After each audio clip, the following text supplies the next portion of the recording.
prep list of produce prep that's the recommendation because produce needs to be isolated from everything else.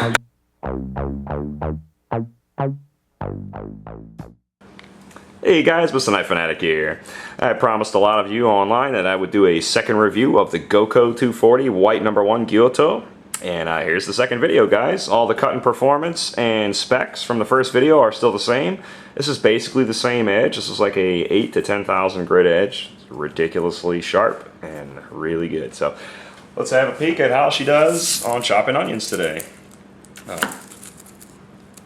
Throwing a little bit of chopped onions to do some caramelized onions for a little steak I'm going to eat later. And I actually have the steak getting cooked shortly. I will take that off the grill and show you how it cuts protein, something we don't normally do in videos. So here we go.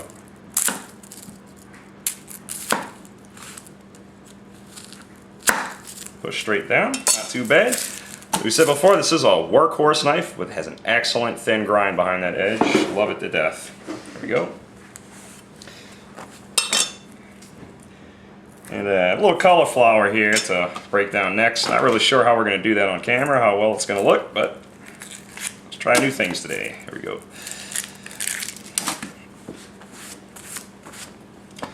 We'll try a few different cuts today. We'll do a rock first. You can see, profile rock's very nice. Very tall knife. Again, drops through like nothing. I mean, really, really, really nice. That is awesome. I feel like we're just playing around here.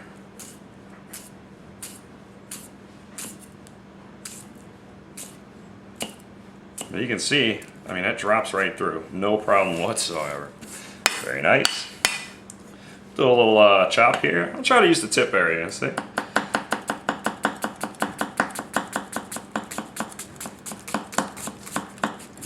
For a workhorse type knife, it's very nimble still, as you can see. You can get quite all the way through those. And chop with the heel part.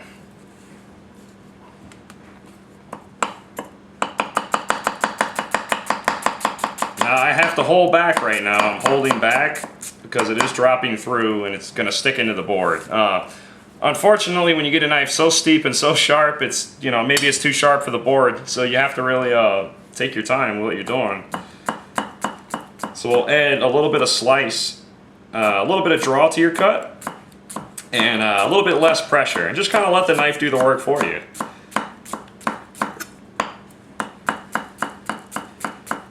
I'm not even pushing down it as the weight of the knife. Dropping right through. Weight of the blade. Excellent, excellent. I want to chop, but you can see it's stuck into the board already. I'm just barely tapping. So we're kind of forced to do this video a little different, unfortunately. I can't even chop with it. What a problem to have, huh? So really, if you wanted to remedy this problem, you would just go ahead and when you're sharpening, go ahead and raise the angle up just a little bit and give yourself a little bit stronger edge, and it won't stick into the board nearly as bad.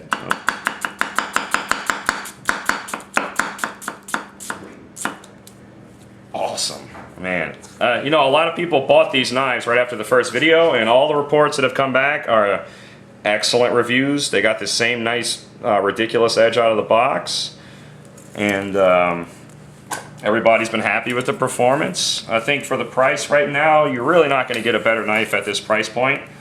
They are maybe my new favorite maker. So here we go. Masakage Yuki series really is, I have to say, the ringer for me lately. That is one great performing knife, man. Whew. All right. Cauliflower here, see how this works.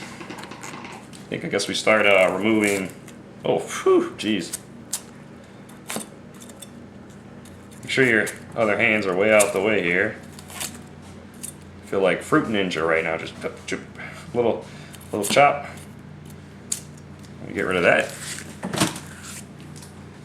And I guess we'll just tack it like broccoli. Normally with broccoli, I like to grab the stalk a little further back, and you just kind of use the stalk to guide yourself. But here, I'm going to have to get my hands in there. So,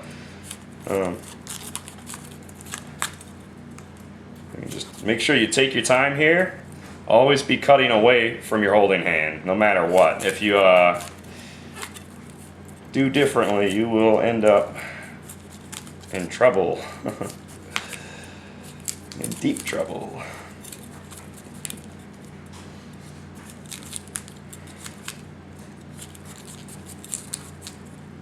Try to be very, very careful here. Believe me, I'm not pushing very hard. I mean, I was trying to get these off nice and clean. As you can see, we're able to work around here. This all just fell apart anyway, see? So no more processing required on that. It came off very nice. So while this is a tall knife, you do have a nice tip to get into places. Making a mess here. Let's just see what it does to the stalk, huh? Are you kidding me? Are you kidding me? I hope the camera's catching that. Let's see. Yeah, it is. Good.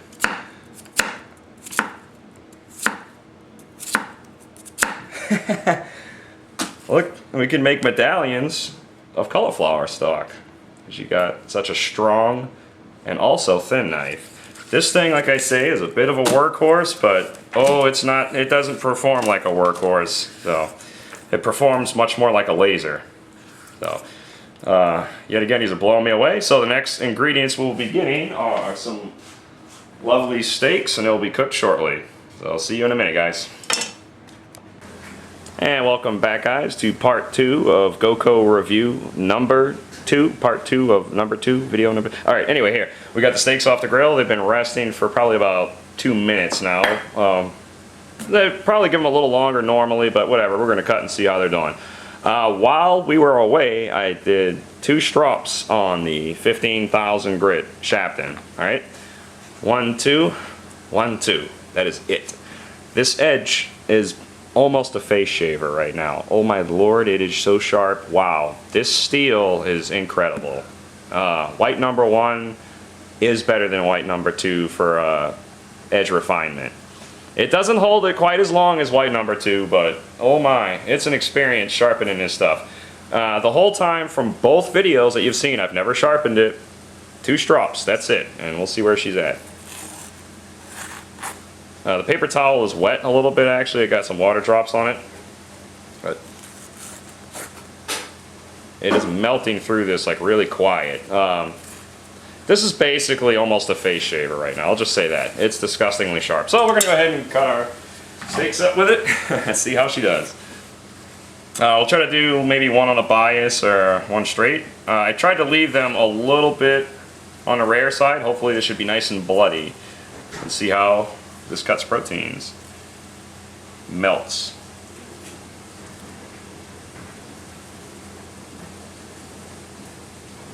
We can do one forward and one back. Very, very nice. Very smooth. See how the meat is releasing nice. I'm not having to use my other hand to get any of the meat to release.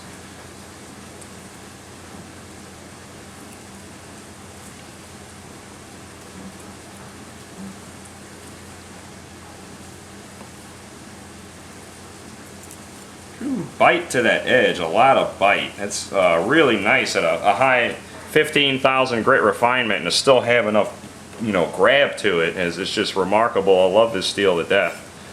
As you can see, it just melted through there. Almost no juice on the board, and these haven't even been resting properly. As I said, they were maybe resting for 2 minutes before I started to shoot. Delicious. Now we'll cut towards the hand here. A lot of people like to do that. Wow. This is a workhorse with a very thin grind. Excellent steak, by the way. But sometimes, you know, we hear the word workhorse and you're thinking, oh my, it's not going to perform well. Well, look at that. This is very thin. This is a workhorse slash laser, I like to call these. And to be quite frank with you, this knife is very close to the Teriyasu Fujiwara knife, which sells for a little bit more than this, let's just say. Yeah. I mean, it is going right through there, no problem. I love this type of gray Kuruchi finish because it's real slick. Everything comes off. This does not suffer from the drag of a regular Kuruchi finish. Excellent. So, yet again, the Goko is one great knife. Man, look at this. No, really no juice on the board. I usually put another mat down here, but really no need for that today. As you can see, my board's clean. We're done. Well, a little bit more wiping up than that. That's not it. So, but anyway, guys, hey, I hope you enjoyed part 2 of video number 2 for the Goko 240 Gyuto. Awesome, guys. So stay tuned and stay sharp.